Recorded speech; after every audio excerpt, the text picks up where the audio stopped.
इस दौरान attorney general ने मिलिट्री कस्टडी में मौजूद 102 अफराद की तफसीलात अदालत में जमा करा दी और मजीद कहा कि 102 अफराद फौजी हिरासत में हैं। पहली बात यह है कि फौजी हिरासत में इन अफराद को अहले खाना से फ़ोन पर गुफ्तगू की इजाज़त है। मुतल्लिका फ़र्द से वालिदैन राब्ता कर सकते हैं और हफ्ते में एक मुलाकात कराई जाती है। तो चीफ जस्टिस ने पूछा कि क्या ज़ेर हिरासत अफराद को कपड़े और किताबें फराहम की जाती हैं, क्या फ़ोन कॉल रोज़ाना हो सकेगी? तो अटॉर्नी जनरल ने जवाब दिया कि फ़ोन कॉल और मुलाकात के लिए दरख्वास्त करना होगी। इस पर चीफ जस्टिस ने कहा कि कई जेलों का दौरा किया जहाँ कैदियों को फ़ोन पर बात करने के लिए कुछ वक्त दिया जाता है। अटॉर्नी जनरल ने जवाब दिया कि जेल में उन 102 अफराद को पढ़ने के लिए किताबें मुहैया की जाएंगी। जेलों में कैदियों के खाने पीने का खास ख्याल रखा जाएगा। इस मौके पर जस्टिस याया अफरीदी ने अटॉर्नी जनरल से पूछा कि क्या आप कभी अडियाला जेल गए हैं? अडियाला जेल में खाने पीने का पूरे हफ्ते का शेड्यूल होता है, उसको देख लें। अटॉर्नी जनरल ने मौक़िफ़ अख्तियार किया कि ज़ेर हिरासत कैदियों को वही खाना फराहम किया जाता है जो स्टाफ को दिया जाता है। जस्टिस आयशा मलिक ने इस्तफसार किया कि क्या ये जो 102 अफराद की लिस्ट आपने दी है ये पब्लिक होगी? तो अटॉर्नी जनरल ने जवाब दिया कि दरख्वास्त है कि 102 अफराद के नाम की तफसीलात की लिस्ट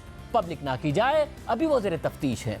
जस्टिस आयशा मलिक ने पूछा कि जब लिस्ट आपने बना दी है तो उसको पब्लिक करने में क्या कबाहत है? जस्टिस याया अफरीदी ने कहा कि ये कह दें कि आप लिस्ट पब्लिक करेंगे लेकिन पहले गिरफ्तार अफराद का अहले खाना से रब्ता करा दें। इस दौरान चीफ जस्टिस ने रिमार्क्स दिए कि ईद के दिन पब्लिक को मालूम होना चाहिए कि कौन मिलिट्री की तहवील में है। एक बात जहन में रखें कि हर कैदी अपने अहले खाना से रब्ता कर सके। जस्टिस आयशा मलिक ने कहा कि लिस्ट पब्लिक कर दें ताकि शुबहात ख़त्म हो कि कौन पकड़ा गया है, कौन नहीं पकड़ा गया है। जस्टिस याया अफरीदी ने रिमार्क्स दिए कि बेहतर ये होगा कि अगर आप पहले कैदियों की लिस्ट जारी कर दें, जब तक वालिदैन आपके पास आएँ तब तक फौजी हिरासत में मौजूद अफराद की उनके अहले खाना से बात कराएं। चीफ जस्टिस ने रिमार्क्स दिए कि एक अच्छी तजवीज़ है। इस पर अटॉर्नी जनरल ने जवाब दिया कि 24 घंटे में ज़ेर हिरासत लोगों का उनके अहले खाना से रब्ता करा दिया जाएगा। किसी भी मेडिकल इमरजेंसी की सूरत में भी इंतजाम है। लिस्ट पब्लिक करने से मुतालिक 1 घंटे में जजेस को चैम्बर में आगाह करूंगा। सहाफ़ियों और वकला से मुतालिक जो सवाल हुआ है उससे मुतालिक भी बताना चाहता हूँ। इस दौरान लतीफ़ खोसा ने दलाइल दिए कि समझ नहीं आता कि 102 अफराद के नाम पब्लिक करने से गुरेज़ां क्यों हैं।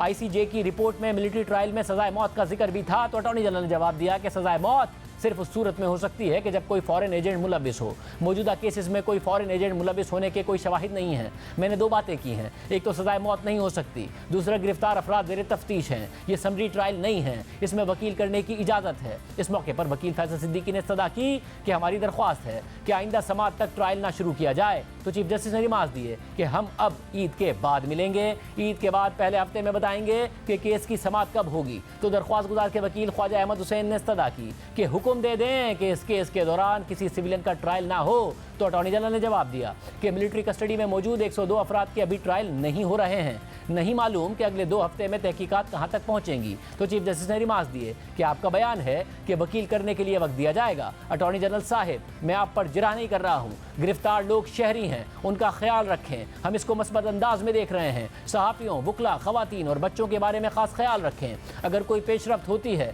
तो मुझे अगले हफ्ते में आगाह कर दें। हर एक का ख्याल रखें। इसके बाद सुप्रीम कोर्ट ने समात जुलाई के दूसरे हफ्ते तक मुलतवी कर दी, लेकिन दरख्वास्त गुजारों की फौरी हुक्म इम्तना देने की इस्तदा भी मंजूर नहीं की। मगर आखिर में चीफ जस्टिस ने यह ज़रूर कह दिया कि उम्मीद है कि फौरी ट्रायल शुरू नहीं होगा।